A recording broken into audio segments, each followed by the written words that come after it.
Hello everybody, Lurgs here, welcome to my channel, and today it's the Hotpoint Aquarius Tumble Dryer basic maintenance. In today's video I'll be covering how to empty the water, how to clean the filter, which you should do after every tumble dry, and also how to remove and clean the condenser unit, which you should do at least once a month. Right, let's get cracking. So we'll be doing exactly what it says here. We're going to be emptying the water, cleaning the filter and cleaning the condenser. First thing you must do is switch it off at the mains and unplug it, because we're going to be removing the condenser. But make sure you don't unplug the kettle, because it's worth having a cup of tea before we get started. The water container is in the top left of the tumble dryer. Just pull this out. Carry that over to a sink.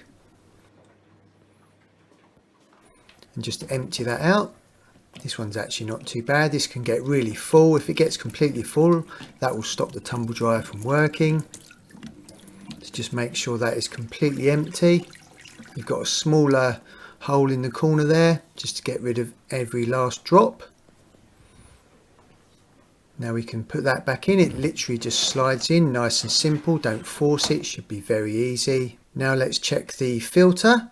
Open the door just by pushing it and it pops out. Now these filters get really clogged up really quickly. You almost need to clean it after every tumble dry. And look at that. Look how much lint and fluff has formed on that filter. So that filter is doing its job. Now the easiest way to get rid of most of this is to use your finger. Just scrape it off. It should just come off kind of in a nice film. Get as much off as that as possible and you can put that straight in the dustbin. Once you've got rid of most of that, you can then take your vacuum cleaner and get rid of all the smaller bits. If you've got a handheld vacuum cleaner, that would be absolutely ideal. Make sure you get into all those nooks and crannies. Just be careful with that gauze, don't put too much pressure on it because you don't want that to rip. Once you've given it a vacuum, you can then run it under some cold water. This just gives it a good final clean. Don't be tempted to put this in the dishwasher, it'll be way too hot. Once you've finished running it under the cold water and it's nice and clean, make sure you dry it off properly. And then this is what it looks like after we've finished cleaning it. Before you put it back in, take a vacuum cleaner and just get rid of all the dust and dirt inside where the filter came from. Just do the best you can. If you've got a handheld vacuum cleaner, that will be better in here.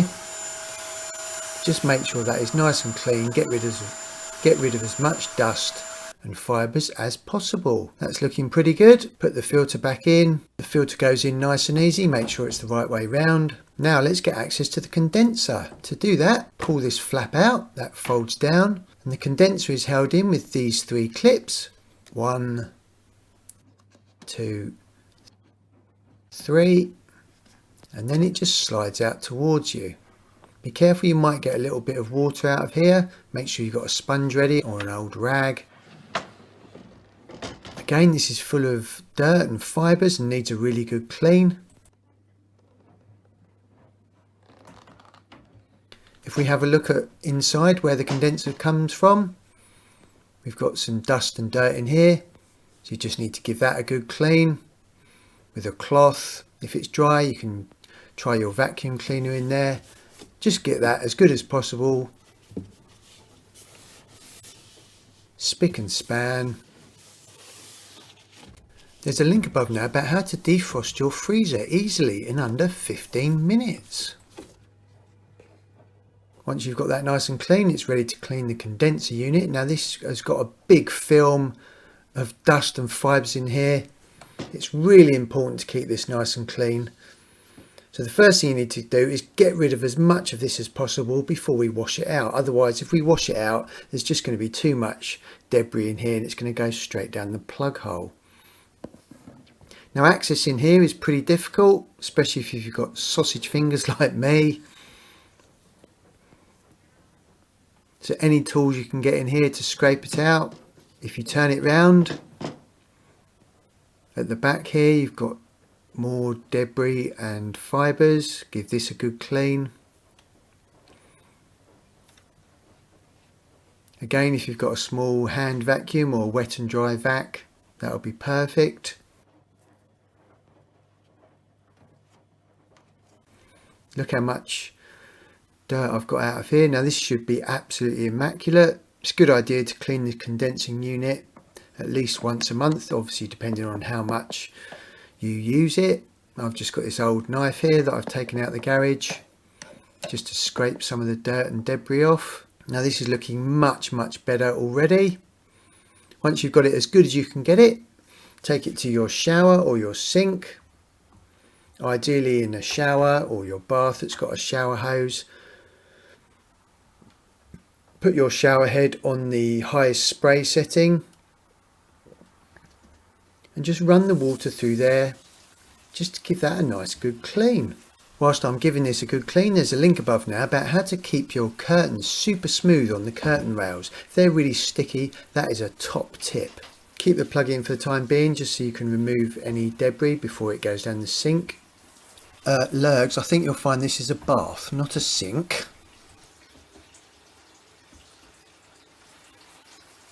Just give it a good shake here.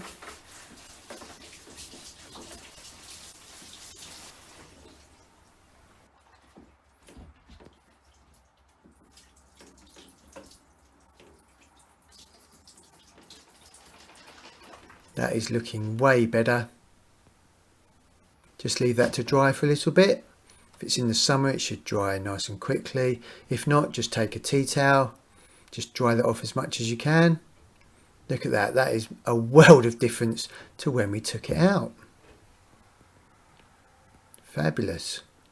Now I'm just going to clean up this bath water before I take the plug out, because we don't want all that going into the sea. This condenser unit is now ready to go back in. Now it goes in at a slight angle. You've got the arrows there, so make sure it's the right way up. And as you push it in, it should just slide into place nice and easily. Once it pushes all the way home, having a bit of problem with this one. Don't force it, it should just naturally go in. Come on. Whilst I'm doing that, there's a link above now about how to clean your UPVC guttering so it stays clean.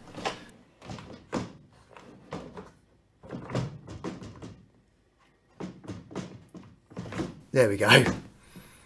Once it's all the way in, then clip it in so it's locked into place, then close the front panel.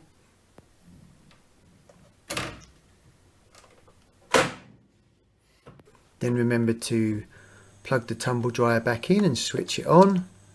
Now we're ready to use it in anger. Let's put some damp clothes in here.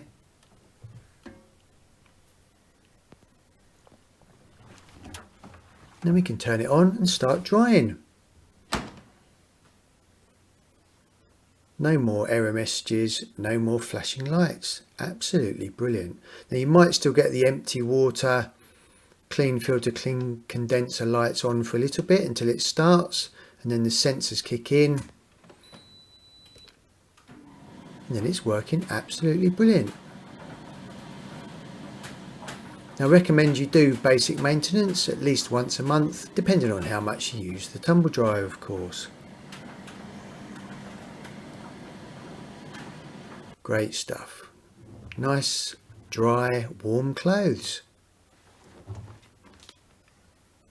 And even after that short bit of tumble dry, look how quickly the filter clogs up. So I would advise that you clean that filter every single time you use the tumble dryer. And then clean the condenser unit oh, hello Daisy. Oh. After you've removed all your clothes, it's a good idea just to check the drum manually, just spin it round, make sure that nothing's been left behind, any small items like handkerchiefs or other things. I hope you found that useful. Up on this side, there's a video on what to do if your dishwasher is not draining water properly. And over on this side, there's a video on how to keep your washing machine hygienically fresh. Thanks for visiting my channel, everyone. I really appreciate it.